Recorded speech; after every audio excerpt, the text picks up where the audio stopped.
నమస్కారం ఘంటారావానికి స్వాగతం. ముందుగా ప్రధాన అంశాలు. అప్పుల బాధతో యువ రైతు బలవన్నారణం. సత్యసాయి జిల్లా బొంతలపల్లిలో ఘటన.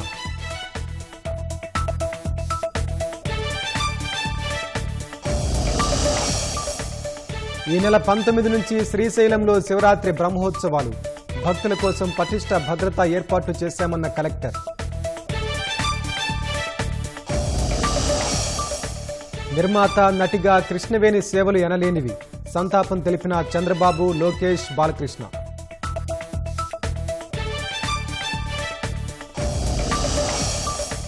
అవినీతికి వ్యతిరేకంగా సెర్బియాలో పెద్ద ఎత్తున ఉద్యమం.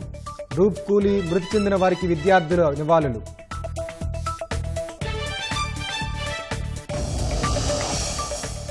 రియో డి జెనీరోలో జూలై 6-7 తేదీల్లో బ్రిక్స్ శిఖరాగ్ర సదస్సు. ఈసారి కీలక నిర్ణయాలు తీసుకుంటామన్న బ్రెజిల్ ప్రభుత్వం.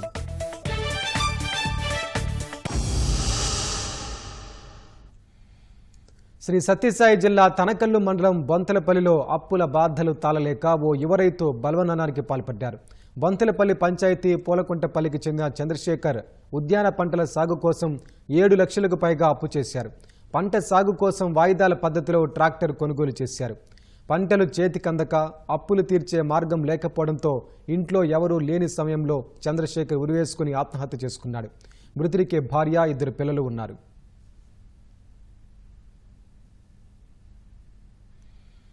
వైఎస్ఆర్ జిల్లా పులివెందుల మండలం తుమ్మలపల్లి గ్రామ సమీపంలోని పొలాల్లో చిరుతపిల్ల సంచారం కలకలం రేపింది.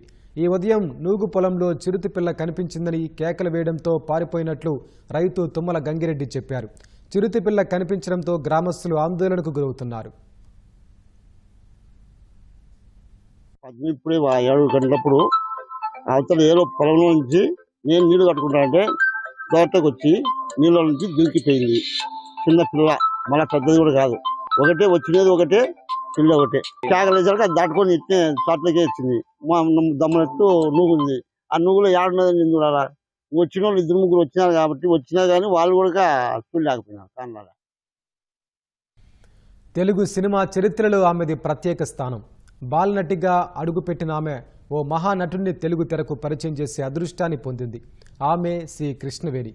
ఆ మహానటుడే నందమూరి తారక రామారావు.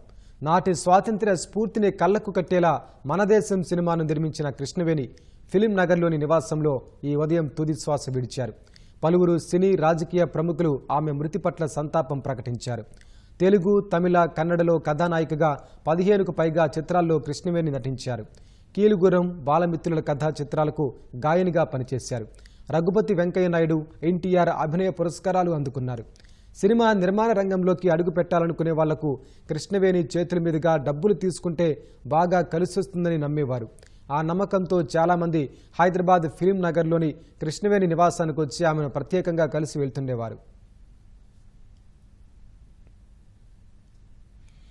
తెలుగు చలనచిత్ర రంగంలో తమదైన ముద్ర వేసిన సినీ నిర్మాత, తొలితరం హీరోయిన్ కృష్ణవేణి మృతి పట్ల రాజకీయ ప్రముఖులు సంతాపం తెలిపారు.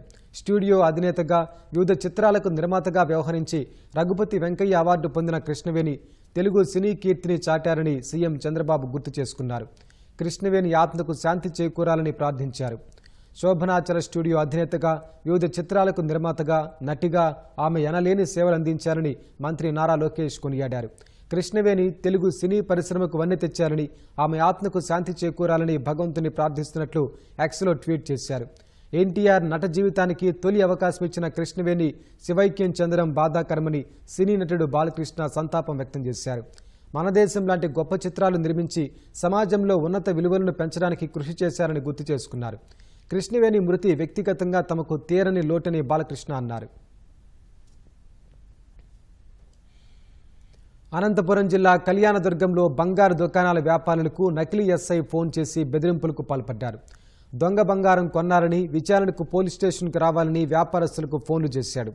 డబ్బు తీసుకుని రాకపోతే కేసులు పెడతానని బెదిరించడంతో వ్యాపారస్తులు పోలీస్ స్టేషన్కి వెళ్లారు. స్టేషన్కి వెళ్లి విచారించగా నరేందర్ రెడ్డి అనే ఎస్ఐ లేడని తేలింది. దీంతో వ్యాపారస్తులు విషయాన్ని సీఐ దృష్టికి తీసుకెళ్లారు. నరేందర్ రెడ్డి పేరిట వివిధ నంబర్ల నుంచి ఫోన్ చేసి బెదిరింపులు, డబ్బులు వసూలు చేస్తున్నట్లు సీఐ తెలిపారు. ఇదే సమయంలో కడపలో బంగారం దుకాణం యజమానులకు అనంతపురంలో శివ అనే టైలర్కు నరేందర్ రెడ్డి పేరిట ఫోన్లు వచ్చినట్లు పోలీసులు వెల్లడించారు. ప్రజలు సైబర్ క్రైమ్ బారిన పడకుండా జాగ్రత్తగా ఉండాలని సిఐ యువరాజు సూచించారు. పల్నాడు జిల్లా రాజుపాలెం మండలం కోట నెమలిపురి వద్ద జరిగిన రోడ్డు ప్రమాదంలో 3 మృతి చెందారు. కారును లారీ ఢీకొట్టడంతో ఈ ప్రమాదం జరిగింది. మృతులు ప్రకాశం జిల్లాకు చెందిన షేక్ నజీమా, నూరుల్లా, హబీబుల్లాగా గుర్తించారు. మృతులంతా ఒకే కుటుంబానికి చెందిన వారిగా పోలీసులు తెలిపారు. హబీబుల్లా తల్లి కాగా నజీమా, నూరుల్లా ఇద్దరు కుమారులుగా గుర్తించారు.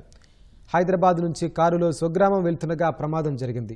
ప్రమాద స్థలాన్ని పల్నాడు జిల్లా ఎస్పీ శ్రీనివాసరావు పరిశీలించారు. తెల్లవారుజామున పొగమంచు ఎక్కువగా ఉన్న సమయంలో లారీ డ్రైవర్ అతి వేగంగా వెళ్లడమే ప్రమాదానికి కారణమని స్థానికులు చెబుతున్నారు. ప్రమాదంలో లారీ రోడ్డుపై అడ్డంగా పడిపోవడంతో దాదాపు గంటన్నర పాటు వాహనాల రాకపోకలకు ఇబ్బందికరంగా మారింది. పోలీసులు లారీని పక్కకు తొలగించి ట్రాఫిక్ను పునరుద్ధరించారు.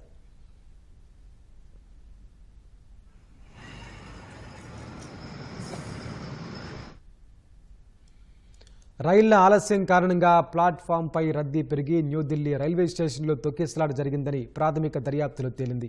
అన్ని కోణాల్లో దర్యాప్తు చేస్తున్న పోలీసులు సీసీటీవీ ఫుటేజీలను పరిశీలిస్తున్నారు. తొక్కిసలాట ఘటనలో మృతుల సంఖ్య 18కి పెరగ్గా 15 మంది గాయపడినట్లు అధికారులు తెలిపారు. న్యూఢిల్లీ రైల్వే స్టేషన్లో రాత్రి జరిగిన తొక్కిసలాటలో మృతుల సంఖ్య 18కి పెరిగిందని, 15 మంది ప్రయాణికులు గాయపడ్డారని అధికారులు తెలిపారు.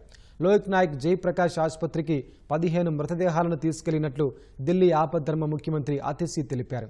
మృతుల్లో 14 మంది మహిళలు ఉన్నారు. 5 మైనర్లు చనిపోగా వారిలో 2 వయసు 10 ఏళ్ల కంటే తక్కువ అని అధికారులు వెల్లడించారు. మరో 15 మంది గాయపడ్డారని, వారు చికిత్స పొందుతున్నారని ఆతిశీ తెలిపారు. ఈ ఘటనపై పోలీసులు దర్యాప్తు చేపట్టారు. గందరగోళం చెలరేగడానికి ముందు ఏం జరిగిందో తెలుసుకోవడానికి రైల్వే స్టేషన్లోని సీసీటీవీ ఫుటేజ్ని పరిశీలిస్తున్నట్లు చెప్పారు. 14-15 ప్లాట్ఫామ్లపై ప్రయాగ్రాజ్ రైళ్ల కోసం భారీ సంఖ్యలో ప్రయాణికులు రావడంతో తొక్కిసలాట జరిగింది. అధికారిక వర్గాలకు సమాచారం ప్రకారం రైలు ప్లాట్ఫామ్ మార్పు గురించి తప్పుడు ప్రకటన గందరగోళాన్ని సృష్టించి తొక్కిసలాటకు దారితీస్తుందని తెలుస్తోంది. స్టేషన్ వద్ద భారీ రద్దీ కారణంగా ఊపిరాడక అనేక మంది మోర్చపోయారని ప్రత్యక్ష సాక్షులు తెలిపారు. ప్రయాగ్రాజ్ ఎక్స్ప్రెస్ రైలు బయలుదేరే సమయానికే ప్లాట్ఫామ్ నంబర్ 14 చాలా రద్దీగా ఉందని రైల్వే డిప్యూటీ పోలీస్ కమిషనర్ వెల్లడించారు. స్వాతంత్ర సేనాని ఎక్స్ప్రెస్, భువనేశ్వర్ రాజధాని ఎక్స్ప్రెస్ ఆలస్యంగా నడిచాయని, ఆ రైళ్లలో వెళ్లాల్సిన వారు కూడా ప్లాట్ఫామ్ నెంబర్లు 12, 13, 14 వద్ద ఉన్నారని అధికారులు వివరించారు. ప్రతి గంటకు 1500 మంది సాధారణ టికెట్లను రైల్వే విక్రయించిందని, ఫలితంగా స్టేషన్ మరింత రద్దీగా మారిందని పేర్కొన్నారు. ఘటన జరిగిన సమయంలో కొందరు ప్రయాణికులు ఫుట్ ఓవర్ బ్రిడ్జ్ మీద నుంచి జారి కింద పడ్డారని, అది కూడా తొక్కిసలాటకు కారణమని ఉత్తర రైల్వే సిపిఆర్ఓ హిమాన్షు ఉపాధ్యాయ వెల్లడించారు.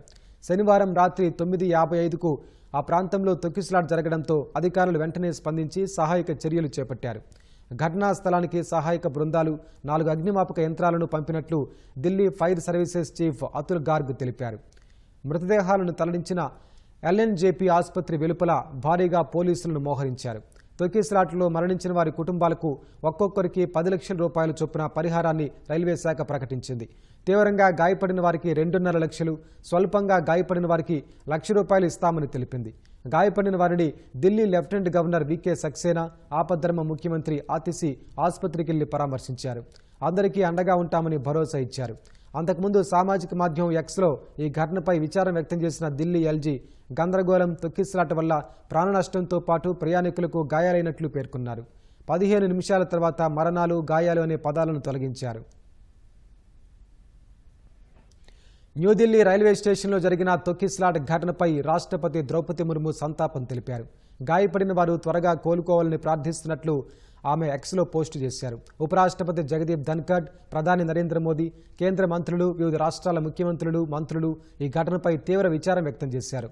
మృతుల కుటుంబాలకు సానుభూతి ప్రకటించారు. ప్రయాగ్రాజ్ మహాకుంభమేళాకు భక్తులు భారీ సంఖ్యలో తరలివస్తూనే ఉన్నారు. ఫిబ్రవరి 26తో మహాకుంభమేళా పరిసమాప్తమవుతుంది. ఈ నేపథ్యంలో పుణ్యస్నానాలు చేసే భక్తుల రద్దీ కొనసాగుతోంది. ప్రయాగ్రాజ్ రైల్వే స్టేషన్ నుంచి మహాకుంభనగర్ వరకు పెద్ద సంఖ్యలో భక్తులు కనిపిస్తున్నారు. గంగా, యమున, సరస్వతి నదుల త్రివేణి సంగమంలో పుణ్యస్నానాలు ఆచరిస్తున్నారు. మహాకుంభమేళాలో ఘాట్లన్నీ జనంతో నిండిపోతున్నాయి. జనవరి 13 నుంచి కొనసాగుతున్న మహాకుంభమేళాలో 50 కోట్ల మందికి పైగా పుణ్య స్నానాలు చేశారని అధికారులు ప్రకటించారు. రద్దీ దృష్ట్యా అదనపు భద్రతా ఏర్పాట్లు చేసినట్లు వివరించారు. భారత్, రష్యా, చైనా, దక్షిణాఫ్రికా, బ్రెజిల్ వంటి దేశాలు సభ్యులుగా ఉన్న బ్రిక్స్ శిఖరాగ్ర సదస్సు ఈ ఏడాది జూలై 6-7 తేదీల్లో రియో డి జెనీరోలో నిర్వహించనున్నట్లు బ్రెజిల్ ప్రభుత్వం ప్రకటించింది. బ్రెజిల్ విదేశాంగ మంత్రి మౌరో వియోరా ఈ విషయాన్ని వెల్లడించారు. బ్రిక్స్ దేశాల అభివృద్ధి, సహకారం, ప్రజల జీవితాలను మెరుగుపరిచేందుకు కీలక నిర్ణయాలు తీసుకోనున్నట్లు తెలిపారు. గతేడాది అక్టోబర్లో రష్యాలోని కజాన్ నగరం వేదికగా బ్రిక్స్ సదస్సు జరిగింది. ప్రధాని నరేంద్ర మోదీ, రష్యా అధ్యక్షుడు పుతిన్, చైనా అధ్యక్షుడు షీ జిన్పింగ్, బ్రిక్స్ సభ్య దేశాల అధినేతలు గత శిఖరాగ్ర సదస్సుకు హాజరయ్యారు. బ్రిక్స్ దేశాలు ఉమ్మడి కరెన్సీ రూపొందించడంపై దృష్టి సారించాలని పుతిన్ ఆ సదస్సులో పిలుపునిచ్చారు.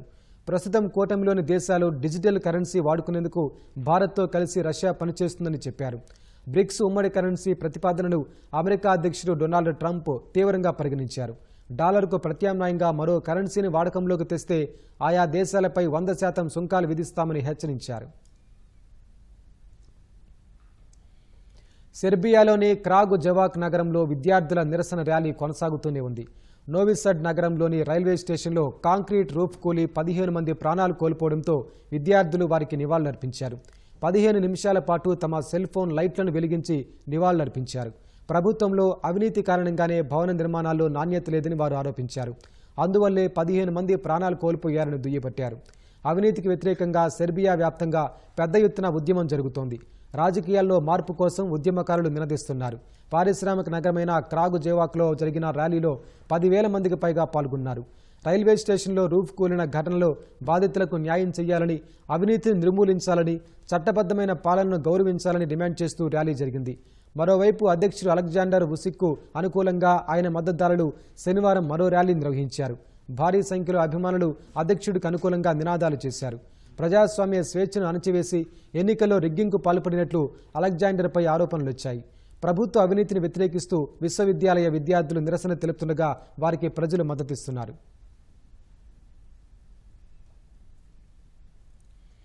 ఈ నెల 19 నుంచి శ్రీశైలంలో జరగనున్న శివరాత్రి బ్రహ్మోత్సవాల కోసం అధికారులు విస్తృత ఏర్పాట్లు చేస్తున్నారు. నల్లమల అటవీ ప్రాంతం నుంచి పాదయాత్ర చేస్తూ దర్శనానికి వచ్చే భక్తుల కోసం మెడికల్ క్యాంపులు, అన్నదాన ఏర్పాట్లు చేపట్టారు. ఈ బ్రహ్మోత్సవాలు సాధారణ భక్తులకు పెద్దపీట వేస్తున్నట్లు చెబుతున్న నంద్యాల జిల్లా కలెక్టర్ రాజకుమారి గనియాతో మా ప్రతినిధి శ్యామ్ ముఖాముఖి. నెల 19వ తేదీ నుంచి శ్రీశైలంలో శివరాత్రి బ్రహ్మోత్సవాలు ప్రారంభం కానున్నాయి. ఈ బ్రహ్మోత్సవాల్లో దాదాపు 10 లక్షల మంది భక్తులు పాల్గొనే అవకాశం ఉందని చెప్పి అధికారులు భావిస్తున్నారు. దీనికి సంబంధించిన ఏర్పాట్లు కూడా చేస్తున్నారు.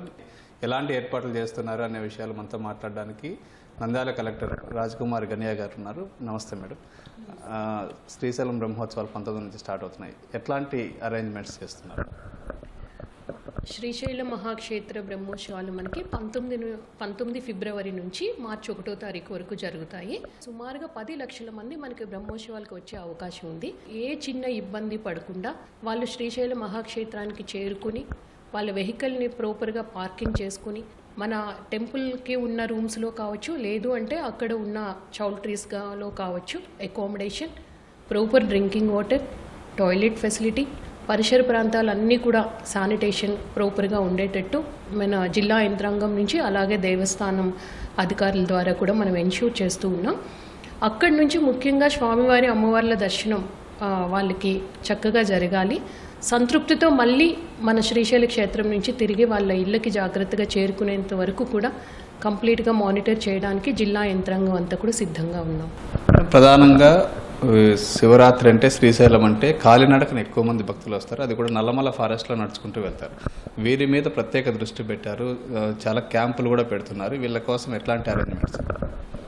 మనకి చాలామంది భక్తులు, సుమారు 1.5 నుంచి 2 లక్షల మంది భక్తులు, అందులో ముఖ్యంగా కర్ణాటక రాష్ట్రం నుంచి మన ఆత్మకూరు మండల్ వెంకటాపురం దగ్గర మొదలుపెట్టి అలాగే శ్రీశైలం కైలాస ద్వారం దగ్గర వాళ్ళు నడకత్రోవ ముగుస్తుంది. ఈ మొత్తం స్ట్రెచ్ చూస్తే మనకి 46 కిలోమీటర్లు నల్లమల టైగర్ రిజర్వ్ జోన్ నుంచే వాళ్ళు వెళ్లాల్సి ఉంటుంది. మనందరికీ తెలుసు ఇది ఏషియాలోనే బిగ్గెస్ట్ టైగర్ కోర్ ఏరియా ఇది. అందులో కూడా మనకి 87 టైగర్స్ ఉన్నాయి. అయినప్పటికీ కూడా భక్తులని దృష్టిలో పెట్టుకొని ఎన్నో సంవత్సరాల వాళ్ళ ఆచారాలని, సంప్రదాయాల్ని గౌరవిస్తూ మనం ఈ 46 కిలోమీటర్ల స్ట్రెచ్లో కూడా భక్తులకి ఎటువంటి ఇబ్బంది లేకుండా ఎలో చేస్తూ ఉన్నాం. వీటిని 12 స్ట్రెచెస్గా మేము డివైడ్ చేసాము. ప్రతి పాయింట్ దగ్గర కూడా మనం వాళ్ళకి మంచినీళ్ళు వసతి కల్పిస్తున్నాం, టాయిలెట్స్. తర్వాత చాలామంది ఎన్జిఓస్ వాళ్ళు వచ్చి మనకి భక్తులందరికీ కూడా అల్పాహారము భోజనం కూడా అందిస్తూ ఉన్నారు. కొంతమంది నైట్ ఎక్కువగా పెచ్చెరువులో స్టే చేస్తూ ఉంటారు. అక్కడ కూడా వాళ్ళకి నైట్ పడుకోవడానికి ఎటువంటి ఇబ్బందులు లేకుండా చూస్తూ ఉన్నాం. మొత్తం 12 చోట్ల కూడా విత్ డాక్టర్స్ 24/7 ఉండేటట్టు టీమ్స్ని మనం 12 చోట్ల కూడా ఏర్పాట్లు చేస్తూ ఉన్నాం. మేడం, ప్రధానంగా ఈసారి క్యూ లైన్లు పొడవు పెంచాలని చెప్పి క్యూ కాంప్లెక్స్లో ఉన్న వాళ్ళకి వాటర్ కానీ మిల్క్ కానీ లేకపోతే స్నాక్స్ కానీ ఇట్లాంటివి ఇవ్వాలి. తర్వాత అక్కడికి వచ్చే భక్తులకి ఫ్రీగా లడ్లు కూడా ఇవ్వాలని చెప్పి ప్రతిపాదించారు. ఎంతవరకు కరెక్ట్? వచ్చిన ప్రతి భక్తుడికి కూడా ఉచితంగా లడ్డు ఇవ్వాలి ఈసారి. అలాగే మనకి 26ని శివరాత్రి కాబట్టి 26 తర్వాత రోజు ప్రతి ఒక్కరికి కూడా ఎటువంటి రుసుము తీసుకోకుండా స్వామివారి అమ్మవార్ల దర్శనం కల్పించాలి. అలాగే క్యూ లైన్లో ఉండే భక్తులు చిన్నపిల్లలు కూడా ఉంటారు, పెద్దవాళ్ళు కూడా ఉంటారు కాబట్టి వాళ్ళకి మిల్క్ అలాగే బిస్కెట్స్ అందించాలి. వాటితో పాటు మనం రెగ్యులర్గా పులిహోర, పొంగల్ ఇలాంటి ప్రసాదం అందిస్తూ ఉంటాం. క్యూ లైన్లో మంచినీళ్ళ సదుపాయం ఉంటుంది, టాయిలెట్స్ ఫెసిలిటీ కూడా ఉంటుంది. మనం దగ్గర 12,000 నుంచి 13,000 మందిని క్యూ లైన్లో అకామిడేట్ చేయొచ్చు. శివభక్తులకి మాత్రం మనం 19వ తారీఖు నుంచి 23వ తారీఖు వరకు స్పర్శ దర్శనం ఏర్పాటు చేస్తూ ఉన్నాం. ఆ సమయంలో ప్రతి ఒక్కరూ కూడా స్వామివారిని స్పర్శ దర్శనం ద్వారా దర్శించుకోవచ్చు. మేడం, ఎక్కువ వెహికల్స్ వస్తాయి, పార్కింగ్ ఏరియాలు కూడా మీరు చాలా దూరం పెడతారు, ఎందుకంటే ఇన్ని వెహికల్స్ అకామిడేట్ చేయడం కష్టం కాబట్టి. అక్కడ నుంచి మీరు శ్రీశైలం లోపలికి ఫ్రీ ట్రాన్స్పోర్ట్ అనేది కొత్తగా ఈసారి తీసుకొస్తున్నారు. అది ఎట్లా ఉండబోతుంది? మనం 12 చోట్ల మనం పార్కింగ్ ప్లేసెస్ పెట్టాం. అందులో మనకి APSRTC, Karnataka RTC and Telangana RTC నుంచి దగ్గర 2,000 బస్సెస్ వచ్చే అవకాశం ఉంది. అవి కాకుండా రెగ్యులర్గా మూవ్ అవుతున్న వెహికల్స్ 5,000 వరకు ఉంటాయి. అంటే ఇన్ని వెహికల్స్ని మనం శ్రీశైల క్షేత్రంలో అకామిడేట్ చేయాలి.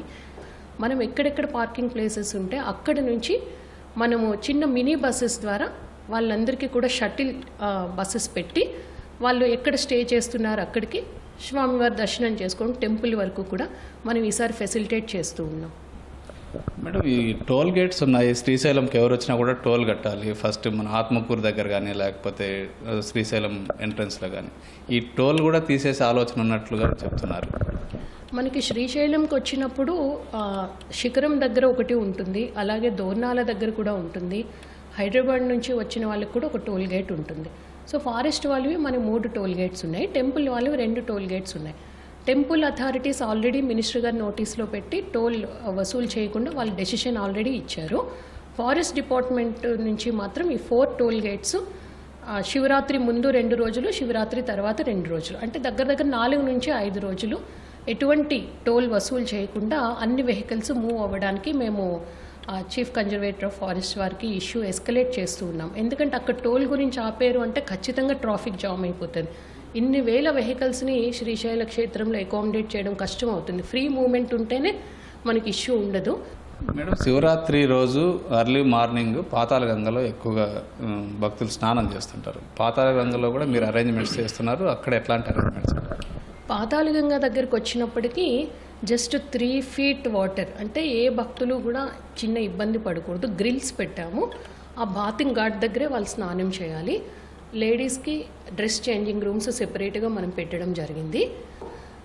ఏ చిన్న అవాంఛనీయ సంఘటన జరగకూడదు. బట్ ఎవరైనా చిన్నపిల్లలు, ముసలి వాళ్ళు అలాంటి వాళ్ళు కూడా ఈ బాతింగ్ చేయడానికి వెళ్తారు కాబట్టి స్విమ్మర్స్ని 112 స్విమ్మర్స్ని మన షిఫ్ట్కి 112, అలా 3 షిఫ్ట్స్లో ఉంటారు వాళ్ళు. అలా కూడా మనం ఆల్రెడీ ఆర్డర్స్ కూడా ఇచ్చేసాము.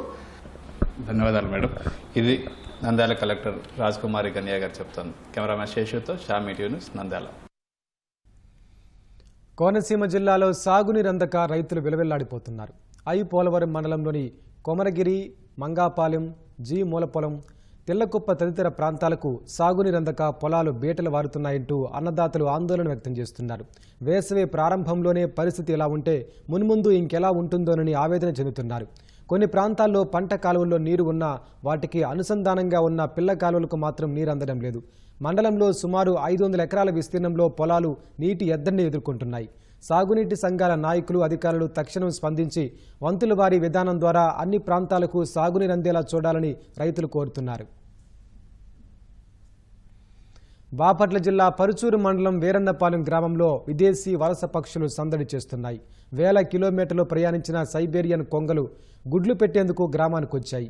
గ్రామంలోని కొత్త చెరువు మధ్యలో ఉన్న చిన్న దీవిని విడిదిగా చేసుకున్నాయి.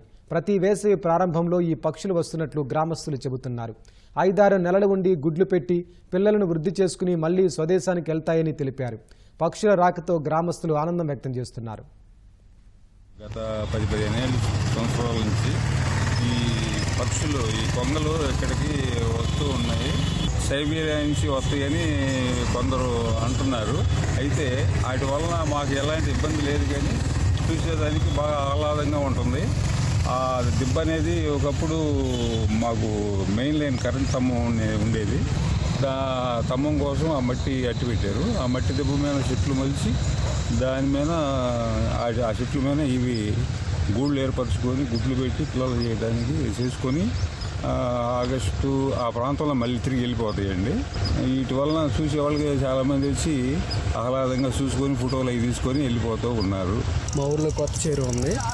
ఆ చెరువు మధ్యలో ఒక గట్టులాగా ఉంటుంది.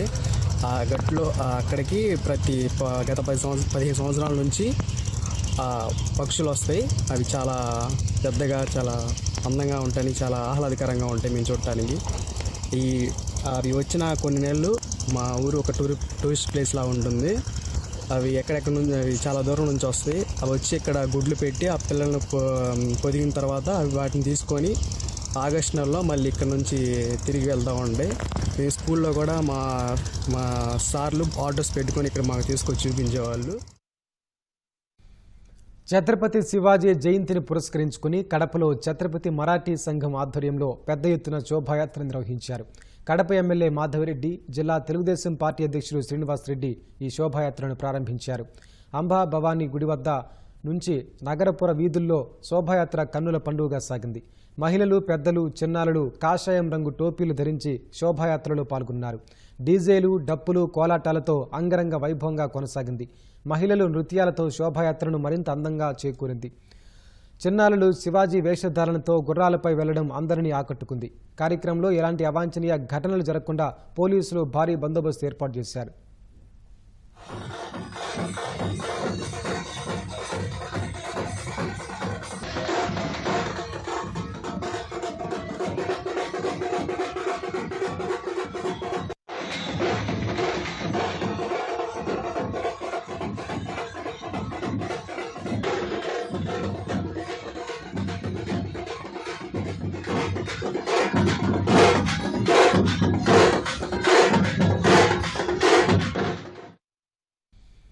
అనంతపురం జిల్లా పెన్నా అహోబిలం వద్ద పెన్నా నదీ తీరంలో వెలిసిన శ్రీ ఏటి గంగమ్మ అమ్మవారి ఆలయానికి భక్తులు పోటెత్తారు. ఏటా పవిత్ర మాఘమాసం 3వ ఆదివారం నాడు జాతర నిర్వహిస్తారు. భక్తులు తెల్లవారుజాము నుంచే పెన్నా నదిలో పుణ్య స్నానాలు ఆచరించి గంగమ్మ అమ్మవారిని దర్శించుకుని మొక్కులు చెల్లించుకున్నారు. పూజల తర్వాత నది ఒడ్డునే వంటవార్పు నిర్వహించారు. మాఘమాసంలో ఇక్కడ స్నానాలు ఆచరించి పూజలు చేస్తే మంచి జరుగుతుందని భక్తుల విశ్వాసం. అనంతపురం జిల్లా నుంచే కాకుండా కర్ణాటక నుంచి అధిక సంఖ్యలో భక్తులు గంగమ్మ దర్శనం కోసం వస్తున్నారు. రాష్ట్ర ప్రజలకు మంచి జరగాలని కోరుతూ గుంటూరు జిల్లా మంగళగిరిలో ఫ్రెండ్స్ సర్కిల్ ఆధ్వర్యంలో సౌరయాగం చేశారు. పట్టణంలోని శ్రీ లక్ష్మీ నరసింహస్వామి వారి కళ్యాణ మండపం వద్ద 249 హోమగుండాలతో యాగం చేపట్టారు. పెనుగొండ ఆస్థాన పీఠాధిపతి ప్రజ్ఞానంద సరస్వతి స్వామి యాగాన్ని నిర్వహించారు. 249 పాత్రలతో సూర్య భగవానుడికి పొంగళ్లు సమర్పించారు.